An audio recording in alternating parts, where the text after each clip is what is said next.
आज का हमारा टॉपिक है cash flow statement. Class 12th accountancy book part B का एक चैप्टर है। इस चैप्टर को ध्यान से देखना है बच्चों और उसकी प्रैक्टिस करेंगे। पहले कॉन्सेप्ट कर लेते हैं, उसके बाद इसके क्वेश्चंस करेंगे हम। चलिए स्टार्ट करते हैं आज का चैप्टर हमारा कैश फ्लो स्टेटमेंट।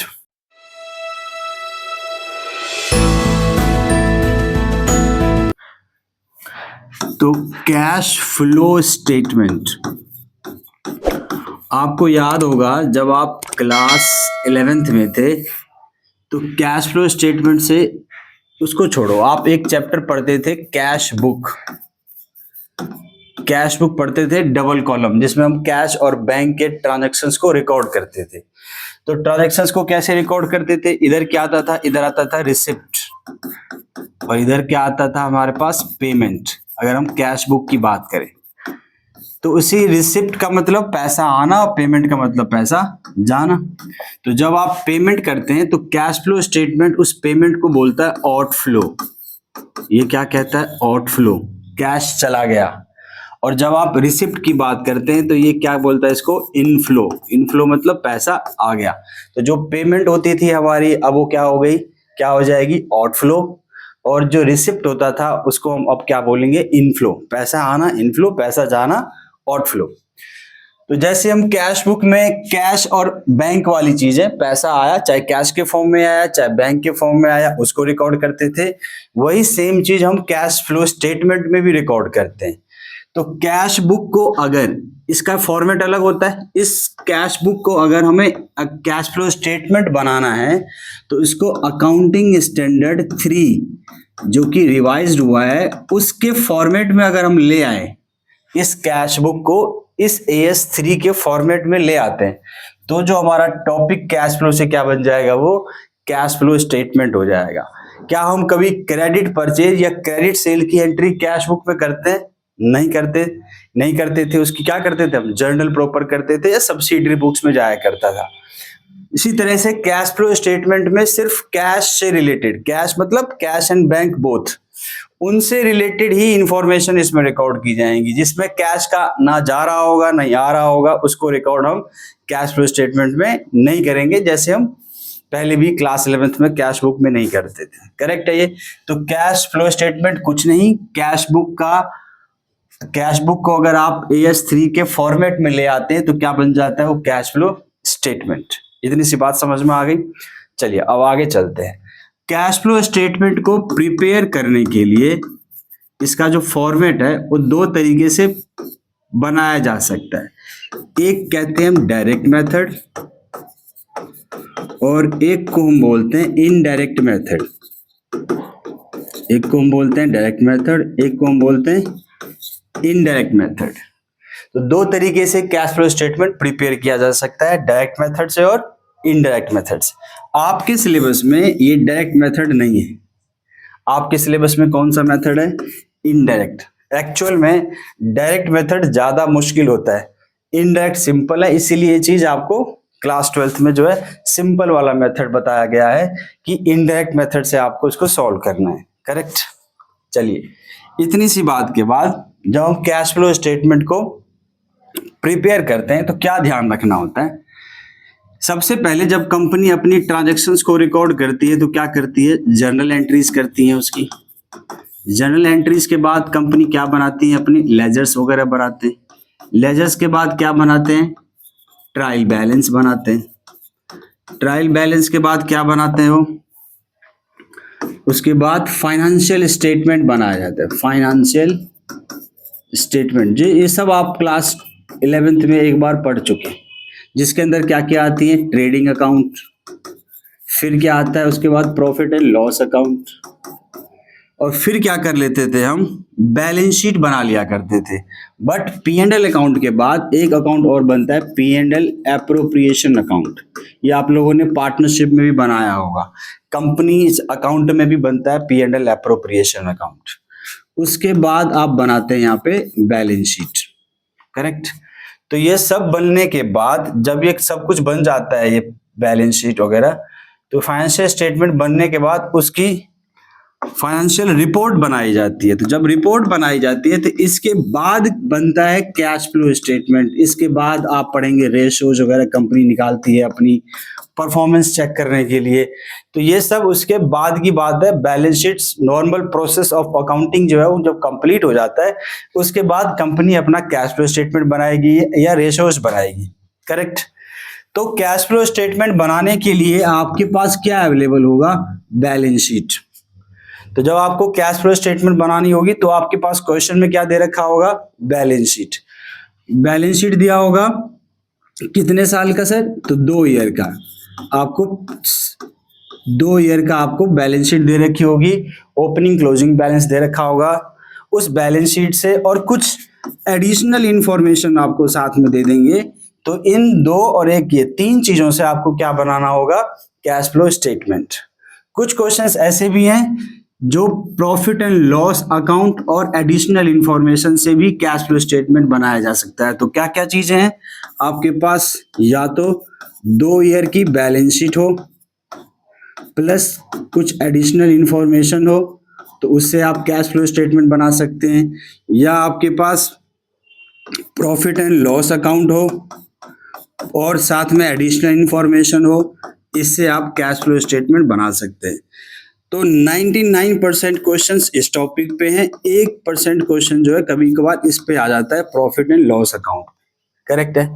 तो हम पहले इस चीज को सीखेंगे, बैलेंस शीट्स और एडिशनल इंफॉर्मेशन से कैसे बनाया जाता है कैश फ्लो स्टेटमेंट, और फिर हम P&L और एडिशनल इंफॉर्मेशन से कैसे बनाया जाता है कैश फ्लो स्टेटमेंट, इसको सीखेंगे।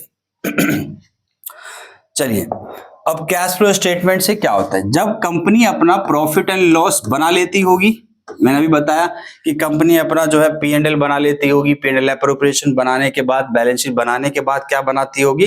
Cash flow statement. अब देखो, जब आप कंपनी अपना प्रॉफिट एंड लॉस बनाई होगी तो उसने खर्चे को कैसे रिकॉर्ड किया होगा? इससे पहले क्या बना होगा? ट्रेडिंग अकाउंट बना होगा। इससे पहले क्या बना होगा? Trading account. इस ट्रेडिंग अकाउंट से कंपनी क्या फाइंड करती है? Gross profit. आपको याद होगा क्लास 11th का। उस ग्रॉस प्रॉफिट को कंपनी कहां लाती है? प्रॉफिट एंड लॉस, यहां पे स्टार्ट होता है। उसके बाद कुछ इनकम्स लिखती हैं। इधर क्या क्या इनकम आती है? इधर आती है ऑपरेटिंग इनकम, और एक चीज आती है हमारी इधर non operating income. Non operating income. और खर्चे में इधर क्या आता है? कुछ तो हमारा ऑपरेटिंग एक्सपेंस होता है,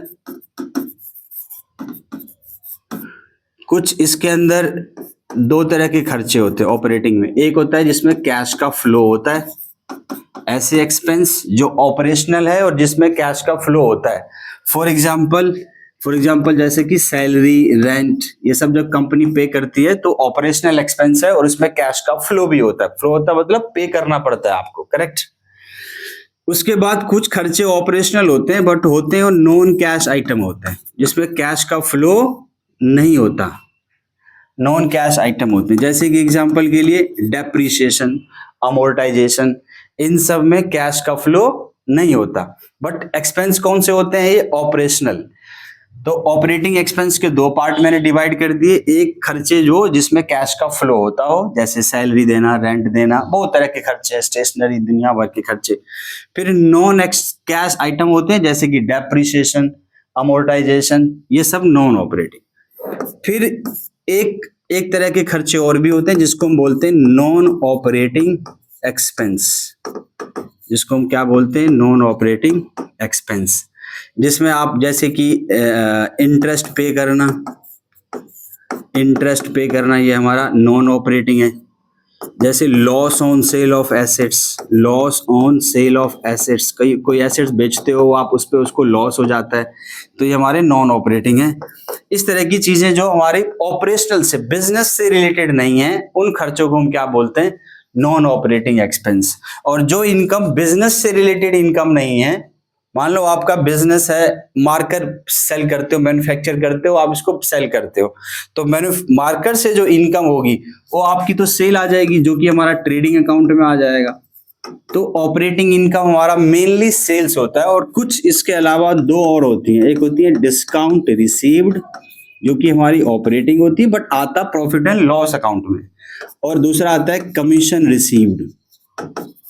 कमीशन रिसीव्ड, ये दो खर्चे आते प्रॉफिट एंड लॉस में बट होते हैं प्योरली ऑपरेटिंग होते हैं। करेक्ट।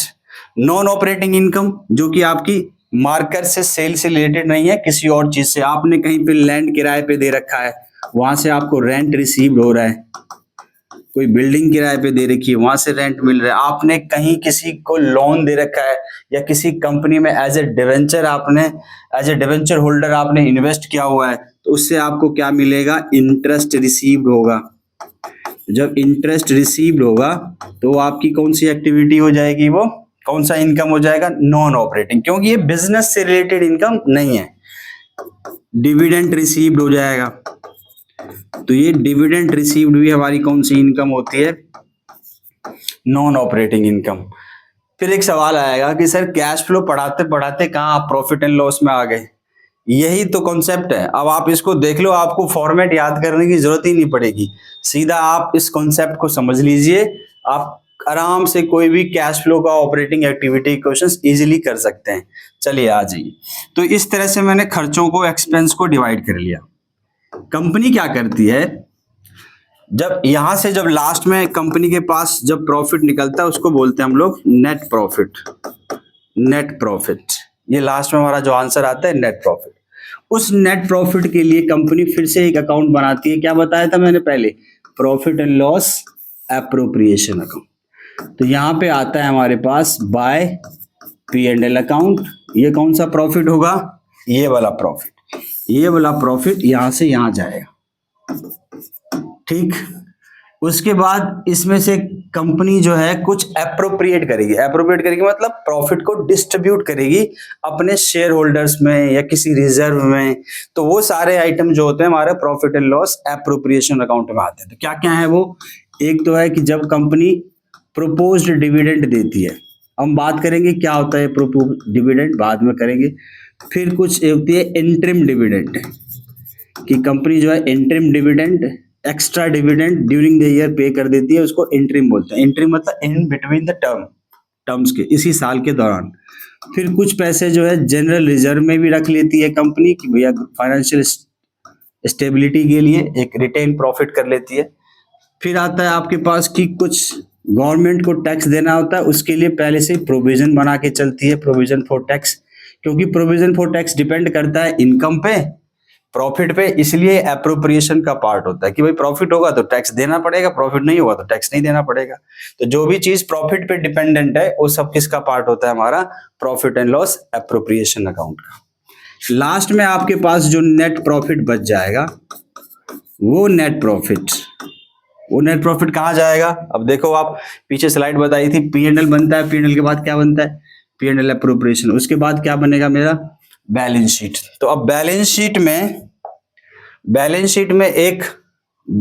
में हमारे पास, जब आप बैलेंस शीट सीखेंगे तो इसमें आपको एक शेयर होल्डर फंड करके एक हेड आएगा, उसमें दो बातें आएंगी। एक आएगा शेयर कैपिटल, जो कि आप पढ़ चुके होंगे इशू ऑफ शेयर्स में, और दूसरा आता है reserve and surplus.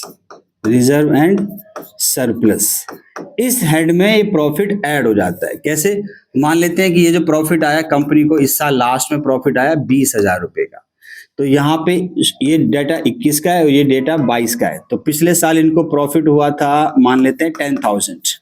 Let's assume कि लास्ट ईयर का प्रॉफिट कितना था इनको, 10,000 का, वो दे रखा होगा। इस साल कितना कमाया कंपनी ने, 20, तो 10 पहले का हो गया, 20 इस साल कमाया, तो क्लोजिंग बैलेंस शीट में कितना आया, 30,000। इसका मतलब ये कि जो इसका प्रॉफिट होता है वो इस पार्ट में जाके क्या हो गया, ऐड ऑन हो गया। जब क्लास 11th में थे तो क्या होता था, वो कैपिटल में ऐड होता था, but class 12th companies act में क्या होता है, कहां चला जाता है, रिजर्व एंड सरप्लस हेड में ऐड हो जाता है। तो इसका प्रोसेस है ये कि पूरा ट्रेडिंग से लेकर लास्ट स्टार्ट प्रॉफिट यहां से हुआ, उसके बाद एंड यहाँ पे हो गया। ये पूरा प्रोसेस आपके माइंड में होना चाहिए कैश फ्लो स्टेटमेंट को पढ़ने के लिए और समझने के लिए। करेक्ट, चलिए बहुत बढ़िया। अब हम आगे आते हैं इसको और थोड़ा सा डीपली समझने की कोशिश करते हैं, ठीक है। आजकल आता है ना एआई में भी आता है कि आप थोड़ा और ज्यादा डीपर जा सकते हो कॉन्सेप्ट को समझने के लिए, तो थोड़ा सा डीपर कॉन्सेप्ट में चलते हैं। चलते कैसे हैं, मैंने बताया था अभी कि आपके पास जब कैश फ्लो स्टेटमेंट बनाना होगा तो इंफॉर्मेशन किसके रिगार्डिंग दे रखी होगी, बैलेंस शीट दे रखी होगी और कुछ एडिशनल इंफॉर्मेशन। अभी इसको एडिशनल इंफॉर्मेशन को साइड करते हैं। तो बैलेंस शीट दी रखी होगी, तो बैलेंस शीट दे रखी होगी, प्रॉफिट एंड लॉस नहीं दिया होगा। तो जब आपको बैलेंस शीट गिवन होगी तो इसका मतलब पूरा क्वेश्चन ये सब कुछ नहीं दे रखा होगा, ये बैलेंस शीट गिवन होगा जिसमें आपके पास रिजर्व एंड सरप्लस स्टार्टिंग में पिछले ईयर का कितना आ रहा होगा 10,000 और करंट ईयर का कितना आ चुका अब तक 30,000। तो यहां से आप दिमाग लगाएंगे कि इस साल कंपनी ने कितना प्रॉफिट अर्न किया, तो आपको समझ में आ जाना चाहिए कि कंपनी ने कितना अर्न किया इस बार 20,000। आया कैसे होगा वो प्रोसेस मैंने आपको बताया कि कैसे आया होगा। ये एक्चुअल में आपका cash flow statement operating activity start यहां से होता है। कहां से स्टार्ट होता है, बैलेंस शीट के रिजर्व एंड सरप्लस हेड के statement of P and L का जो डिफरेंस अमाउंट होगा वहां से स्टार्ट होगा आपका कैश फ्लो स्टेटमेंट। मैंने बताने के लिए कहां से बताया, स्टार्टिंग प्रोसेस से, लेकिन एक्चुअल में कैश फ्लो स्टेटमेंट स्टार्ट कहां से होता है, इन दोनों के डिफरेंस से। रिजर्व एंड सरप्लस में statement of P and L का जो अमाउंट होगा उसके डिफरेंस से स्टार्ट होगा, करेक्ट। अब यहां से इस प्रॉफिट से मुझे पी एंड एल में एंटर करना है बच्चों। अब आपसे सवाल पूछ रहा हूं, ध्यान से देखना। इस प्रॉफिट से कितने का प्रॉफिट है 20, जो मैं ऑलरेडी यहां लिख चुका हूं, यही तो प्रॉफिट होगा जो यहां से उठ के यहां गया होगा। तो ये जो 20,000 प्रॉफिट आया मेरे पास, इस प्रॉफिट से हमें इस पी एंड एल में एंटर करना है। तो कैसे करेंगे देखना, कितना चमत्कारी कॉन्सेप्ट है ये। 20,000 रुपीज का जो प्रॉफिट आया, क्या मैं इसको ये बोल सकता हूं कि ये आफ्टर टैक्स है, क्योंकि इस प्रॉफिट से आने से पहले मैं टैक्स का प्रोविजन बना चुका हूं, तो इसको आफ्टर टैक्स बोल सकते हैं। इस प्रॉफिट को मैं बिफोर टैक्स बोल सकता हूं, क्योंकि इसमें अभी प्रोविजन माइनस नहीं हुआ है। तो ये हो गया हमारा बिफोर टैक्स वाला आइटम और ये हो गया हमारा आफ्टर टैक्स का आइटम, करेक्ट। अब मुझे इस आफ्टर से बिफोर में जाना है। क्यों जाना है, क्योंकि ये जो प्रॉफिट होगा वही तो पी एंड एल में आ रहा होगा। तो हमें जाना इस प्रॉफिट से, यहां से स्टार्ट करके कहां एंटर करना है, मुझे इस प्रॉफिट एंड लॉस अकाउंट में एंटर करना है। एंटर करने के बाद क्या करेंगे वो बात की बात है। तो पहले हम इस पी एंड एल में जाएंगे कैसे, तो आपके पास यहां का डिफरेंस कितना आया 20, जो कि ऑब्वियसली इसके इक्वल ही होगा। यहां जाओगे, फिर इसमें ये सारे आइटम क्या करोगे आप, वापस ऐड बैक करना शुरू करोगे। इस 20 में जो पहले सबट्रैक्ट किए होंगे ये सारे, उसमें हम क्या करेंगे, ऐड बैक करेंगे उस प्रॉफिट को। तो जब ऐड बैक करेंगे तो वापस इस प्रॉफिट से हम यहां पे आ जाएंगे। समझ में आ गया, क्योंकि एक्चुअल में क्या होगा, इस प्रॉफिट में से पहले ये माइनस हुआ होगा, ये माइनस हुआ होगा, ये माइनस हुआ होगा, ये माइनस हुआ होगा, तब जाके ये आया होगा। अब हमें क्या करना है कि इस आफ्टर से बिफोर में जाने के लिए जो पहले सबट्रैक्टेड थे उनको क्या कर दूंगा मैं, प्लस। तो ये आ जाएगा आपका, आफ्टर से चले जाएंगे बिफोर। तो सबसे पहले मेरे बच्चों, जब आप कैश फ्लो स्टेटमेंट बनाते हो तो आपको एक वर्किंग नोट बनाना पड़ता है। और वर्किंग नोट में क्या होता है, सबसे पहले क्या करते हैं, इस वर्किंग नोट क्या चीज होती है, ये बनाना होता है प्रॉफिट बिफोर टैक्स कैलकुलेट करना होता है। प्रॉफिट बिफोर टैक्स कैलकुलेट करना होता है। तो कैसे करोगे, कहां से स्टार्ट किया आपने, पहले क्या लिया आपने, प्रॉफिट आफ्टर टैक्स। ये अमाउंट कहां से उठाएंगे आप, ये उठाएंगे आप बैलेंस शीट में, किस हेड में, शेयर होल्डर्स फंड वाले हेड में जाएंगे। वहां किस में जाएंगे, वहां जाएंगे आप रिजर्व एंड सरप्लस हेड में जाएंगे। और रिजर्व एंड सरप्लस हेड में जाके क्या करेंगे, डिफरेंस लेंगे आप। किसका डिफरेंस लेंगे, स्टेटमेंट ऑफ डिफरेंस लेंगे आप। किसका, statement of profit and loss का, जो उसके अंदर डिफरेंस होगा स्टेटमेंट का। जैसे मैंने बताया, आप शेयर होल्डर्स फंड में गए, शेयर होल्डर्स फंड में किस में जाएंगे, फिर रिजर्व एंड सरप्लस हेड में जाएंगे और उनका डिफरेंस ले लेंगे statement of P and L का। क्योंकि इसमें कई बार 2-3 आइटम भी दे रखा होता है, statement of P and L दे रखा होता है, जनरल रिजर्व दे रखा होगा, डिविडेंड इक्वलाइजेशन दे रखा होगा, दुनिया भर के रिजर्व हो सकते हैं। तो हमें लेना किससे है? स्टेटमेंट ऑफ P&L का। तो आई होप कि ये बात समझ में आ गई होगी कि ये चीज हम यहां से लेंगे। इसके बाद जो मैंने बताया था ऐड करने की चीजें, क्या क्या था पहले, उसमें आप प्रोपोज्ड डिविडेंड ऐड करेंगे। प्रोपोज्ड डिविडेंड ऐड करेंगे। ये कहां मिलेगा? ये मिलेगा आपको outside the balance sheet. Outside balance sheet, क्योंकि ये कंटिंजेंट लायबिलिटी होती है। प्रोपोज्ड डिविडेंड कंटिंजेंट का मतलब अगर मान लो किसी कंपनी ने डिविडेंड प्रपोज की कि देना है भैया नेक्स्ट ईयर, तो डिपेंड करता है कि शेयर होल्डर एजीएम में उसको अप्रूव करते हैं कि नहीं करते हैं।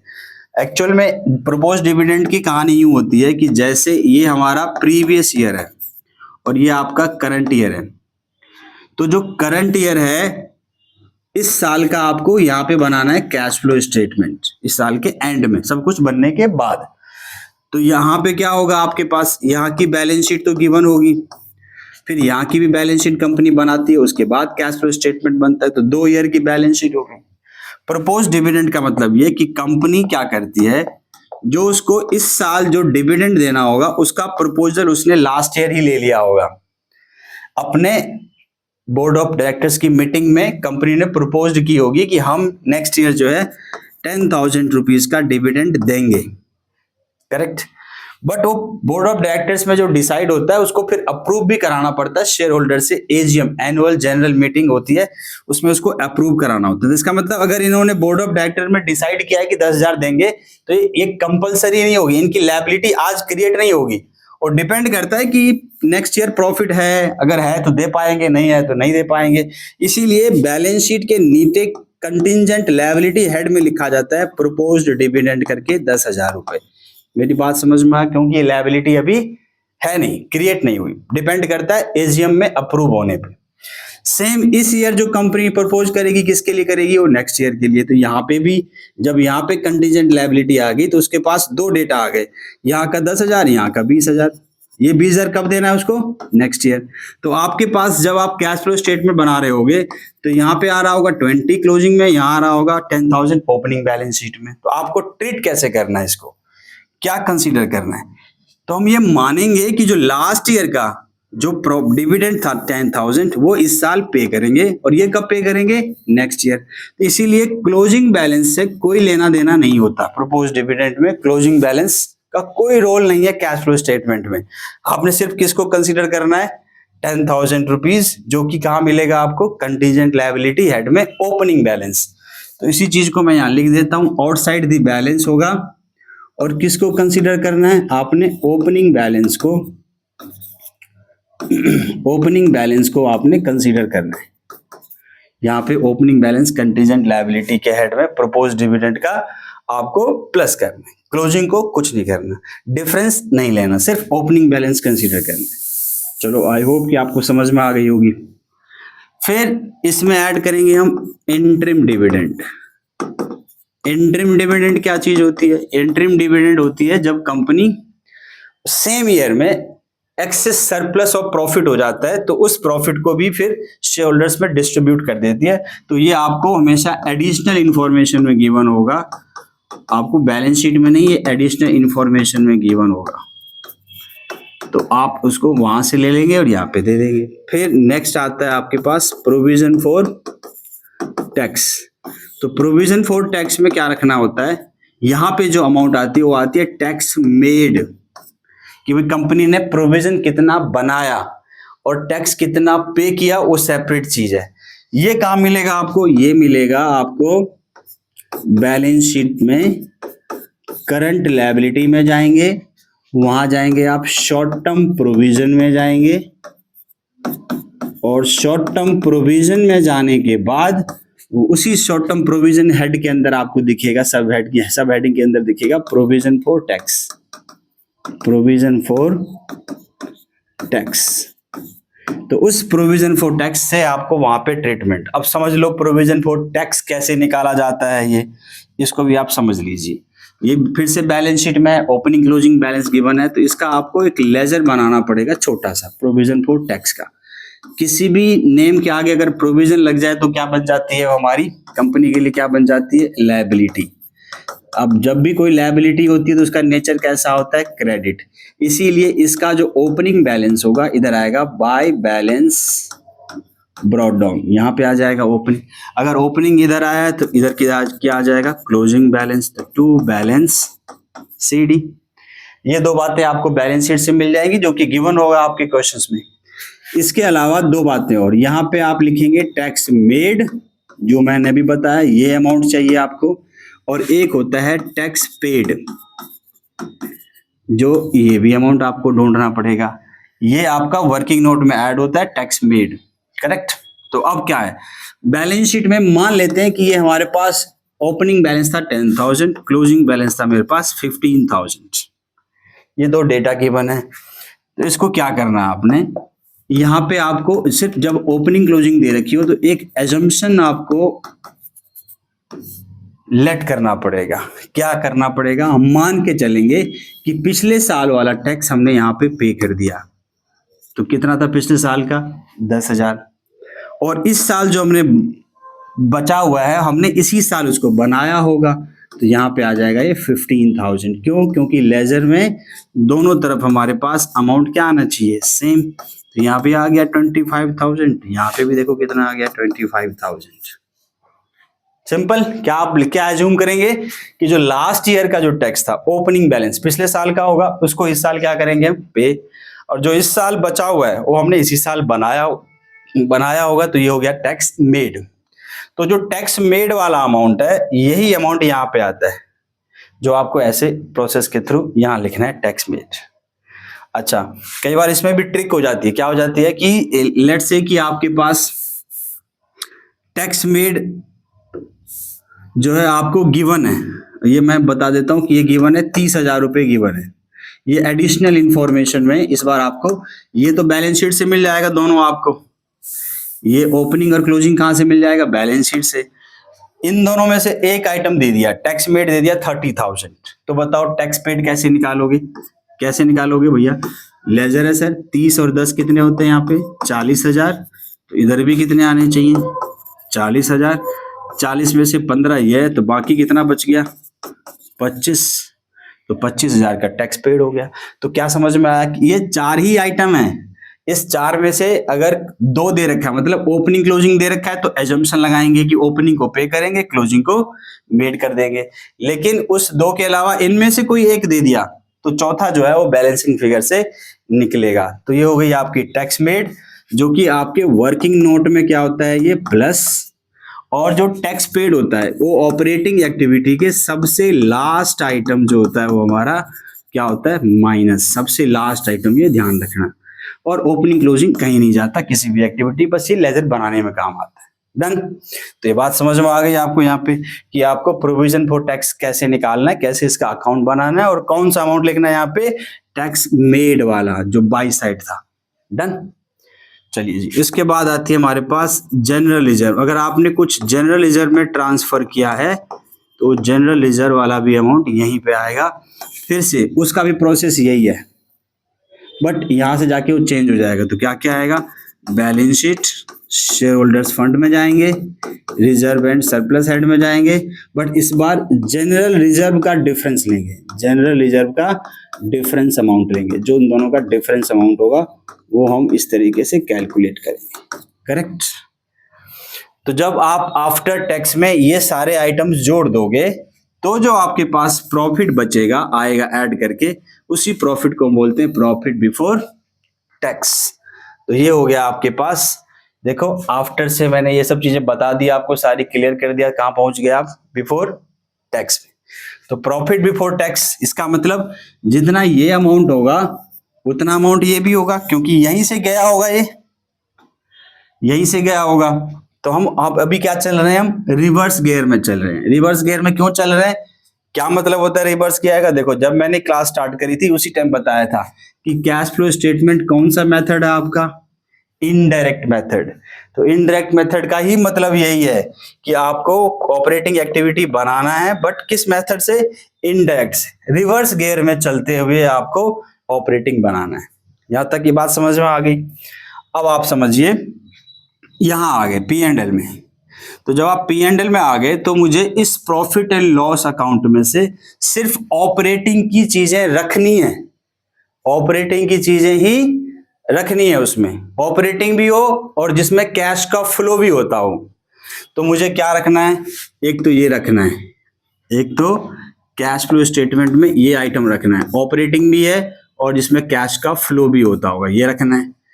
ऑपरेटिंग इनकम है, कैश का फ्लो होता है, ये रखना है। अब मुझे क्या क्या हटाना, क्या क्या है इसमें से, मुझे क्या क्या हटाना है, मुझे पूरा नॉन ऑपरेटिंग इनकम हटाना है, क्योंकि नॉन ऑपरेटिंग ऑपरेटिंग एक्टिविटी का पार्ट थोड़ी है, बट प्रॉफिट एंड लॉस एक ही बना होगा, इसलिए मुझे इसी पी एंड एल से ऑपरेटिंग बनाना है। तो मुझे क्या करना पड़ेगा, इन सबको जो नॉन ऑपरेटिंग है और जो नॉन कैश आइटम वाले हैं उनको हटाना पड़ेगा। तो क्या करेंगे हम, नॉन ऑपरेटिंग इनकम को चीजों को हटा देंगे, नॉन ऑपरेटिंग एक्सपेंस की चीजों को हटा देंगे, तो जो मेरे और नॉन कैश आइटम की चीजों को भी हटा देंगे। तो जब ये तीन चीजें हटा दोगे तो आपके पास प्योरली क्या बचेगा, इसके अंदर पी एंड एल में सिर्फ बचेगा ऑपरेटिंग एक्सपेंस, ऑपरेटिंग इनकम जिसमें कैश का फ्लो होता हो। जिसमें कैश का फ्लो नहीं होता उसको देखो हमने हटा दिया, ऑपरेटिंग था बट कैश का फ्लो नहीं था, हटा दिया। और ये दोनों तो प्योरली नॉन ऑपरेटिंग है, इनको तो हटाना ही है। तो कुल मिला के मेरे पास इस बैलेंस शीट में जो आइटम बचेगा वो क्या बचेगा, सिर्फ ऑपरेशनल, चाहे एक्सपेंस हो चाहे इनकम हो और जिसमें कैश का फ्लो होता हो। इसके अलावा सारे आइटम को क्या कर दूंगा, मैं हटा दूंगा। अब बताओ, हटाने के लिए ये प्रॉफिट जो आया होगा एक्चुअल में, यहां से ये सारे पहले क्या हुए होंगे, ये दोनों प्लस और ये सारे माइनस। तो अब मुझे इस नेट प्रॉफिट में नेट नॉन ऑपरेटिंग एक्सपेंस को हटाने के लिए क्या करना पड़ेगा, प्लस, क्योंकि ये पहले उस प्रॉफिट में से क्या हुआ होगा, माइनस। तो जब मैं इसको मान ही नहीं रहा खर्चा, तो मुझे इस खर्चे को वापस ऐड बैक करना पड़ेगा, किस लिए, उसको रिमूव करने के लिए, करेक्ट। ये जो नॉन कैश आइटम है जैसे कि डेप्रिसिएशन, क्योंकि इसमें कैश का फ्लो तो होता ही नहीं है, तो इसको भी हटाने के लिए क्या करेंगे, प्लस। जो ऑपरेटिंग है उसको कुछ नहीं कर रहा। अब जो नॉन ऑपरेटिंग इनकम है, इससे पहले इस प्रॉफिट में क्या हुआ होगा, ऐड, तो अब हम क्या करेंगे, इसको माइनस। तब जाके हमारे पास जो आएगा ऑपरेटिंग प्रॉफिट आ जाएगा, करेक्ट। समझ में आ गई कि इनडायरेक्ट मेथड क्या कहते हैं। इनडायरेक्ट मेथड मतलब कि आपने रिवर्स गियर में स्टार्ट किया, कहाँ आए आप, पी एंड एल में एंटर किए, पी एंड एल में एंटर करते ही किसको हटाना है, आपको एडजस्ट करना है, मतलब रिमूव करना है, किसको, non cash, non operating income और नॉन ऑपरेटिंग एक्सपेंस को, इनको रिमूव करना है। इसीलिए जब आप कैश फ्लो स्टेटमेंट पढ़ेंगे तो सबसे पहले आपने बना लिया वर्किंग नोट, यहां से क्या आ गया, प्रॉफिट बिफोर टैक्स। अब आप बनाना शुरू करोगे cash flow statement, cash flow statement, और इस कैश फ्लो स्टेटमेंट में आप सबसे पहले क्या बनाएंगे, cash flow from operating activity. ये हम यहां से अब स्टार्ट करते हैं। अब देखो, अब 2 मिनट में आपको समझ में आ जाएगा सारी चीज। इसमें सबसे पहले आप किससे स्टार्ट करेंगे, सबसे पहले आप स्टार्ट करेंगे इसमें प्रॉफिट बिफोर टैक्स से। आप स्टार्ट करेंगे प्रॉफिट बिफोर टैक्स, जो कि आप पहले वर्किंग नोट बना चुके होंगे, तो वहां से जो है आप इसको ले आओगे वर्किंग नोट से। तो जैसे आप प्रॉफिट बिफोर टैक्स, ये वाला अमाउंट जो आएगा प्लस माइनस करके, वो करके वहां ले जाएंगे। तो जैसे ही बिफोर पे आ गए, बिफोर पे आ गए, इसका मतलब हमने पी एंड एल में एंटर कर लिया, और एंटर करते ही किसको हटाना है, इन तीनों को हटाना है। इसको क्या लाइन लिखते हैं, इसको लिखते हैं हम लोग adjustment, adjustment of non cash and non operating items. यहाँ पे ये एक हेडिंग हो गई। यहाँ पे किसको एडजस्ट करना है मुझे, नॉन कैश को, और नॉन ऑपरेटिंग आइटम मतलब दोनों हो गया, इसमें इनकम भी आ गई और एक्सपेंस भी आ गई। तो इसमें जितने भी हमारे नॉन कैश आइटम है, तो यहाँ पे नॉन कैश आइटम को क्या करूँगा, जैसे डेप्रिसिएशन है, यहाँ पे क्या होता है वो प्लस। अब आपको समझ में आ गया होगा लॉजिक कि हमें यहाँ पे क्या करना है, प्लस किसको करना है, इनको प्लस करना है, इनको प्लस करना है, और इनकम को क्या करना है हमने यहाँ पे माइनस करना है। क्यों माइनस करना है? क्योंकि ये इसका पार्ट है ही नहीं। तो यही चीजें हम यहाँ पे आप अपनी बुक में देखेंगे, डेप्रिसिएशन होगा, discount on issue of debenture होगा, क्योंकि वो फाइनेंसिंग एक्टिविटी का पार्ट है, यहाँ नहीं आता। तो इस तरह की चीजें, लॉजिक ये बताना था कि ये प्लस क्यों होते। जैसे यहाँ पे क्या होगा, loss on sale of assets plus होगा, यहाँ पे gain on sale of assets जो होगा माइनस होगा, यहाँ पे इंटरेस्ट पेड जो होगा वो क्या होगा, इंटरेस्ट पेड, क्योंकि वो फाइनेंसिंग का है, नॉन ऑपरेटिंग एक्सपेंस है, इसलिए वो प्लस होगा। लेकिन इंटरेस्ट रिसीव्ड क्योंकि नॉन ऑपरेटिंग इनकम है, तो ये माइनस होगा। तो बस यही चीजें हैं, उसका लॉजिक आपको मैंने बताया था P&L अकाउंट से कि कैसे होता है ये। जब आप ये सब एडजस्ट कर लेंगे, फिर जो आपके पास प्रॉफिट आएगा, इस प्रॉफिट में ये सारे आइटम को प्लस माइनस करने के बाद जो प्रॉफिट आएगा, उस प्रॉफिट को हम बोलते हैं ऑपरेटिंग प्रॉफिट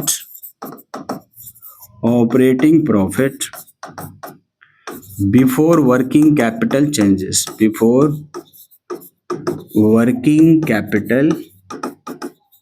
चेंजेस। ये आ गया आपका वर्किंग कैपिटल।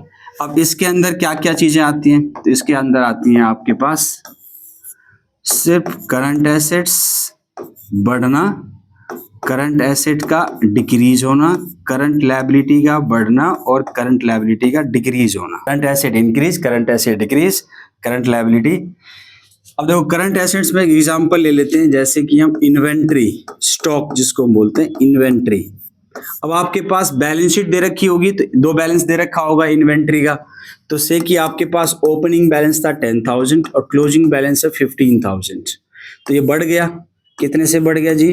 5,000 से। तो कैसे बढ़ा होगा? इन्वेंट्री हमने परचेज की होगी, तो इसका मतलब हमारे पास जब भी करंट एसेट बढ़ेगा तो हमारा कैश फ्लो एक्टिविटी में क्या होगा? ये माइनस, क्योंकि आउटफ्लो होगा, परचेज करेंगे तो आउटफ्लो होगा। फिर इन्वेंट्री आप उल्टा ले लें कि पहले 15 का था ओपनिंग बैलेंस, अब हो गया ये क्लोजिंग में 10, तो इसका मतलब ये कम हो गया। कितना कम हो गया? 5,000 रुपीज से। तो जब वो कम हो गया तो इसका मतलब आपने सेल कर दिया होगा। तो जब भी करंट एसेट डिक्रीज होगा तो सेल करने से पैसा आ गया, तो आपके पास प्लस का साइन आ जाएगा। करंट लायबिलिटीज में एक याद रखो आप, क्रेडिटर्स को इसी तरीके से, सारे करंट लायबिलिटीज इसी तरीके से चलेंगे और सारे करंट एसेट्स इसकी तरह ही चलेंगे। तो आपको अलग अलग याद नहीं रखना, डेटर होगा तो क्या, इन्वेंट्री होगा तो क्या, क्रेडिटर होगा तो क्या, बिल्स पेबल होगा तो क्या। एक याद रख लो करंट एसेट में इन्वेंट्री, एक याद रख लो करंट लायबिलिटी में क्रेडिटर। उसके हिसाब से सारे करंट एसेट, सारी करंट लायबिलिटी सेम डील होगी। अब क्रेडिटर समझ लेते हैं कि शुरुआत में था ये 10, अब हो गया 15। तो क्रेडिटर बढ़ गया क्यों? क्योंकि हमने उसको पैसे दे दिए होंगे या नहीं दिए होंगे। तो जब नहीं दिए तो मेरा पैसा गया, कंपनी का, फर्म का पैसा गया, उसमें नहीं गया।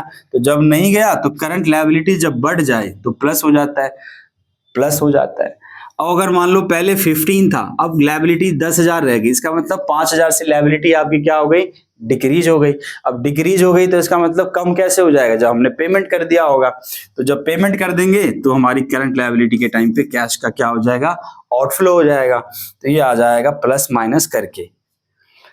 अब एक हेड रह गया इसके अंदर आपका, एक हेड जो है लास्ट आइटम।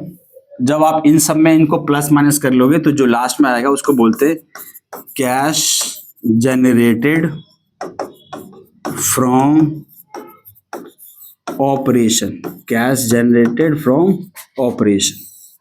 ये अमाउंट आ जाएगा यहां से, इन सब में इसको प्लस माइनस करने के बाद। इसमें से एक लास्ट आइटम हमें माइनस करना होता है टैक्स पेड। जो अभी मैंने प्रोविजन फॉर अकाउंट बनाया था,